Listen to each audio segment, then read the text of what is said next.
There are only 2 left here in Bismarck. The top seed, Sandra Jo Shiri, and of course the challenger, Carol Gianotti, to the winner of the Queens Championship and $10,000. And here we are, championship match. Sandra Jo Shiri, 24 years of age, bowling the biggest game of her career.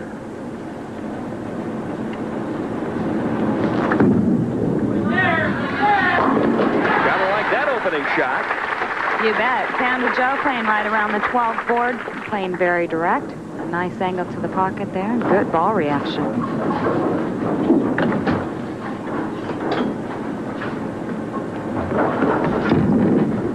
And that one's going to come up a little bit high, cuts through the nose, and nearly the break of the event as a 6-pin wobbled but wouldn't fall. Well, both of these players, Denny, have actually bowled for a professional title one other time in their bowling career. Carol Gianotti losing to Jeannie Maiden last year, and Sandra Jo Shiri actually lost in an invitational event, but she was bowling for the title. So both players have been to the door. They just haven't been able to walk through it yet. Someone's going to win this one tonight.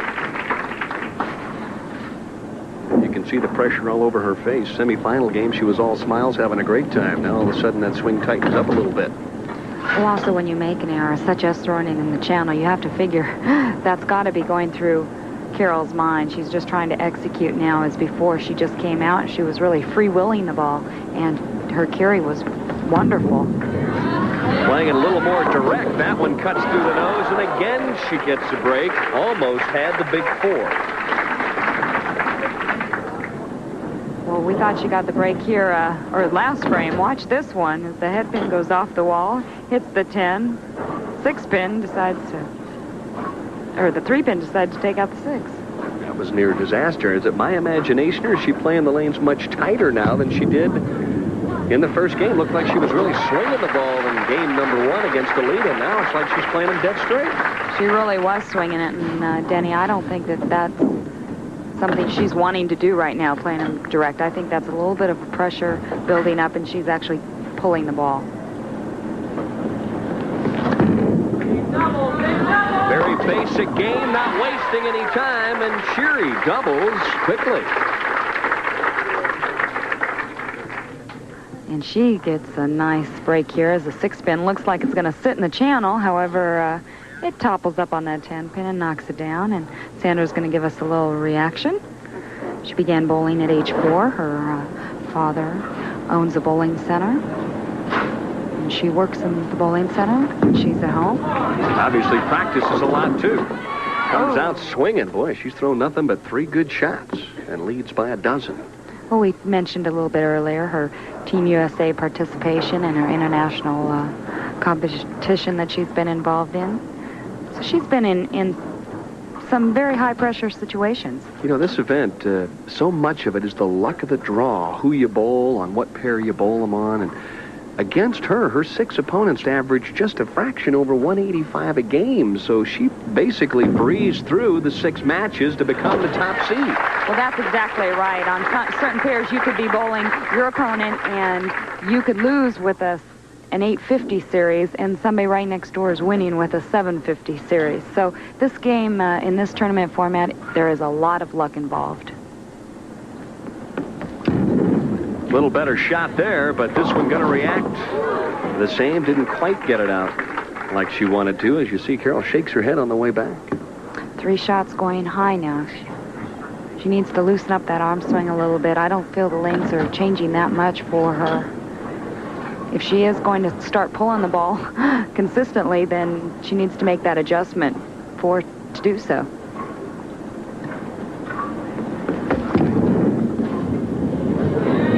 course, it's probably pretty easy to sit back here, and we can see that she's doing that. She probably in her mind thinks, hey, I'm swinging this thing, and it keeps going high.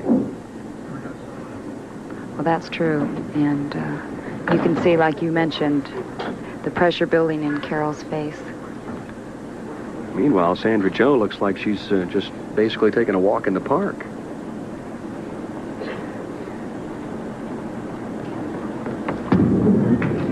That's a better shot.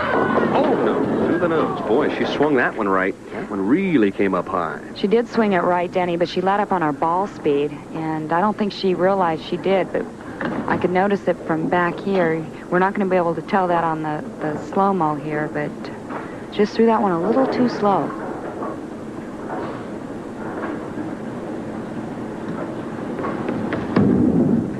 Needing to stay clean, as she does here with a 6-10 conversion. So she spares up in the fourth, and right now, just trying to hang on for dear life. She trails by 15. Sandra Jo stands 5'11", very tall lady.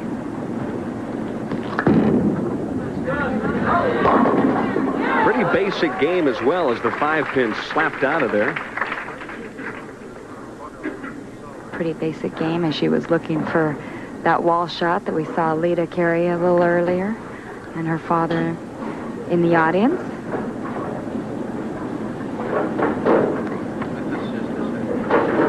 Sandra Jo has one sister and 2 brothers. She's the youngest of 4 children, and they all bowl. She said they have all been very instrumental in helping her with her bowling career. Well, it was funny. I asked her just prior to the telecast, Sandra Jo, were you surprised that you led this event? She turned and looked at me and said, completely shocked. Didn't really bowl that well this week, and I can't believe I'm in the top seed position. I said, sometimes it happens that way, and she winked and said, yeah, I guess you're right. She's got the lead, and she's trying to hang on to it. A wall shot she carries in the 5th, and she still leads by 14.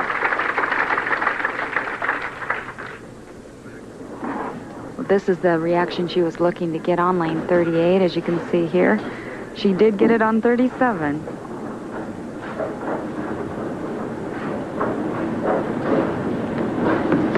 Carol looking to get back in the groove of things. Speeds it up that time, and she got the trip from the 4-pin as it tripped off and hit that 9-pin.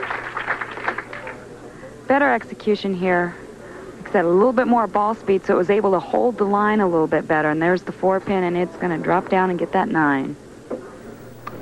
We apologize for the technical difficulties. We're having some problems with the replay cameras. No problem with that look, though, for Carol Gianotti, who at this point in time needs a double desperately. And she crosses over with the help of the Brooklyn, and she was down 14. Now it's just a 4-pin lead. Well, what do they say, Denny? They all look the same, and I bet Carol Gianotti wouldn't give that one back for the world. Lefty Gomez once said, I'd rather be lucky than good.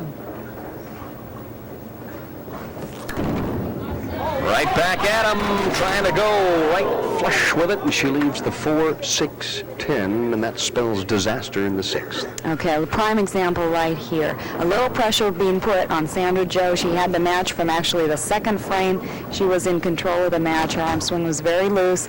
She gets up, Carol gets a double, puts the pressure on Sandra Jo, and she pulls it through the nose.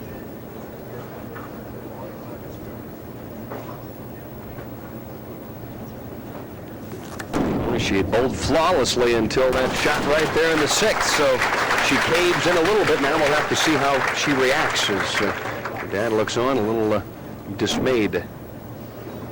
Well, you can look back at the game here. Carol broke up 3 of those nosedives, then carried a Brooklyn, and Sandra Jo basically just made one real bad shot, and that was right there, in which she could have broke it up as well.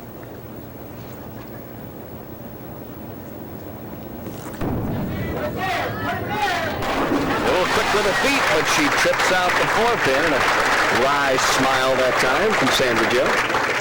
I think she knew she threw that one way inside her line, and that ball just held and tripped out the 4.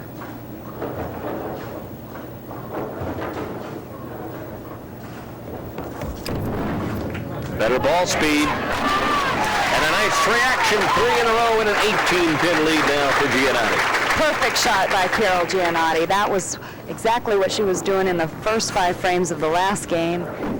Good ball swing, getting the ball a little out to the right, and it was coming back hard. Don't forget, after the conclusion of the WIBC Queens Championship, Sports Center coming up next. Chris Berman, John Saunders, Fernando versus the Mets, and of course Stanley Cup highlights coming up next on Sports Center. And trying to keep the string alive is Carol Gianotti, and now she has a split. This one coming up in the 8th. This one's a makeable split, though. Yes, it is. She can slide the 6-pin over to the 7. She's going to want to hit on the right side of that 6-pin. At this point, however, Denny, I think Carol's going to go for pin count. Oh, my. Slides it just past, tried to make that split, so if she would strike out 218 would be her best score, and meanwhile this one's changed dramatically. Well, it looks like she went for it. I guess she didn't go for nope, and she didn't miss it by pin much. Count.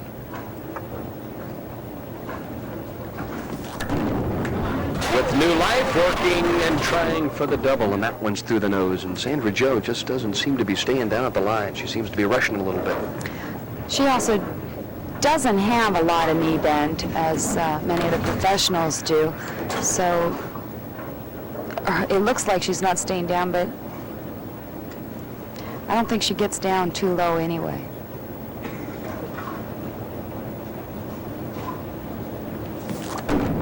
She's definitely hasn't been hitting her target. So a spare up in the 8th, and she now trails by 2.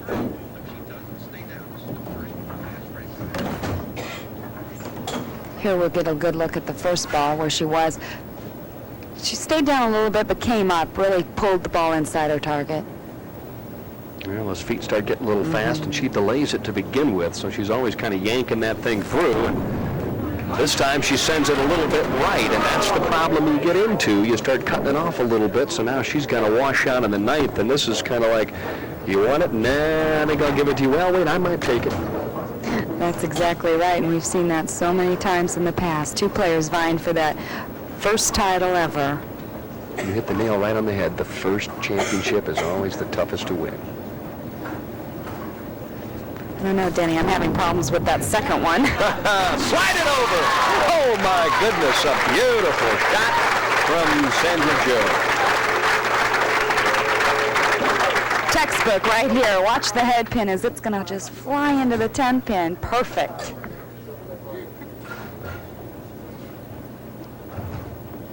Well, that was short. That's Brooklyn, and that's a big-time break, but the 10 pin didn't stand.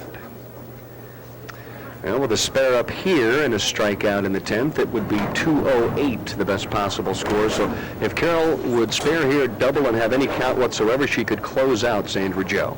Carol, realizing the shots that she has been making have not been good, she's shaking her head. She's trying to take a deep breath.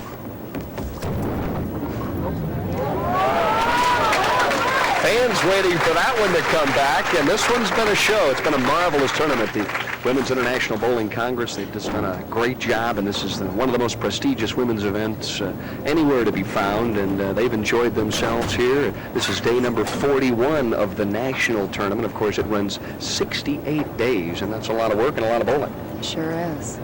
And Carol Gianotti right here can get 2 strikes and 6 counts to win this title. First things first. Oh, what a solid shot for Gianotti in the 10th.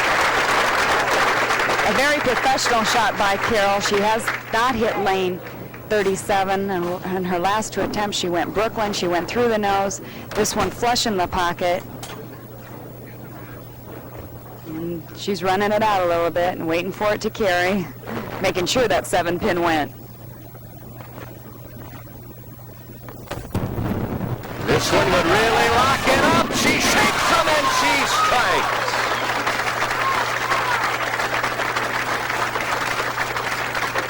Checking the scoreboard here, realizing how many pins she needs now. 6 pins. And she wears the Queens Tiara.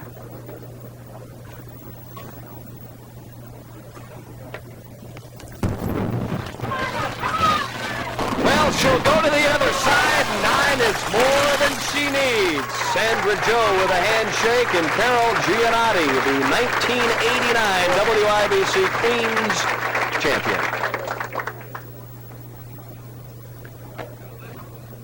Oh, it has to be a disappointing 10th frame for Sandra Joe, who was breezing right along until the 4-6-10 popped up in the 6th.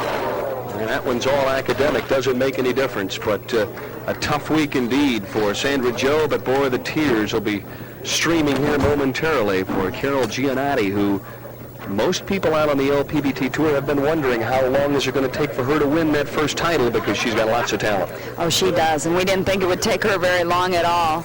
Once she breaks through, we'll see her up here many, many times. So the final score, 207 to 177, and Carol Gianotti now will head to the winner's circle here in Bismarck, North Dakota. Sandra Joe collects a second-place check worth $5,500. Carol, a very popular player on the ladies' tour, and I know one thing, the Aussies down under will be celebrating this evening.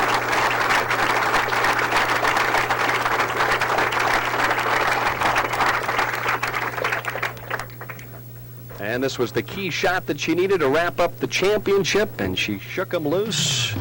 And that one will take her to victory. We'll be back to chat with Carol Gianotti, the 1989 WIBC Queens champion, when we return to Bismarck.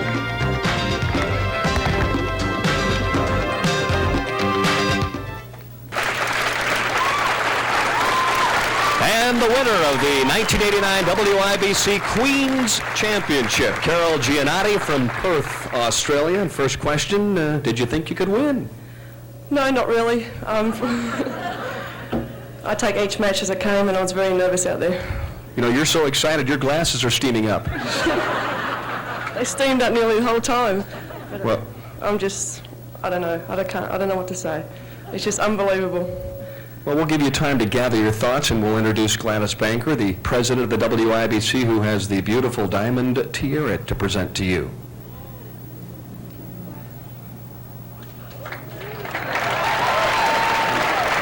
With a great deal of pleasure, I say congratulations and make you queen.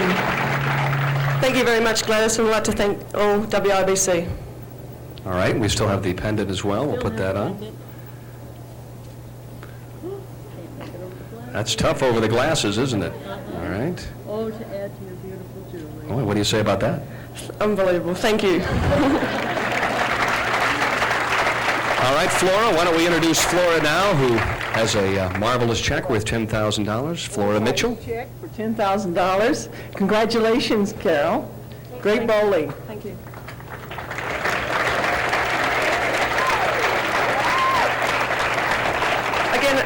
Again, I'd like to thank WIBC, Capital Lanes, ESPN, and LPBT. Thanks a lot. Boy, you got them all in there. That wasn't too bad. Did you think, as the week started, that you might end up in the championship circle? I know you felt disappointed last night that Sandra Joe beat you to become the top seed. Yeah, I was pretty disappointed. I thought I had a pretty good shot. My confidence was running high all week, and I was just glad to be there. Leila, any questions for our champion? She made it exciting, especially with that channel ball. What happened? What was going through your mind after that? I mean, it just slipped off my hand. I just couldn't believe it. See you later. All right, let's take a look now at the replay of the second strike in the 10th, and this was the one that really wrapped things up. What was going through your mind? Well, I knew if I had this strike, I would get it. All I said is just follow through and get it out, because I've been pulling the shot right through the game. It also looked like you were letting up on your ball speed quite a bit. And my push away. You push away too. All right, now one other question. Do they get ESPN down in Australia, and will they be celebrating down under this evening? No, it's 12 o'clock lunchtime, so I've got to ring my parents now. No, they wouldn't know. You think they'll be surprised when they get the call? Dad will probably faint. Thanks so much for joining us here from Bismarck, North Dakota, the WIBC Queens champion from Perth, Australia, Carol Gianotti, and she'll be having fun here this evening. Thanks so much for joining us.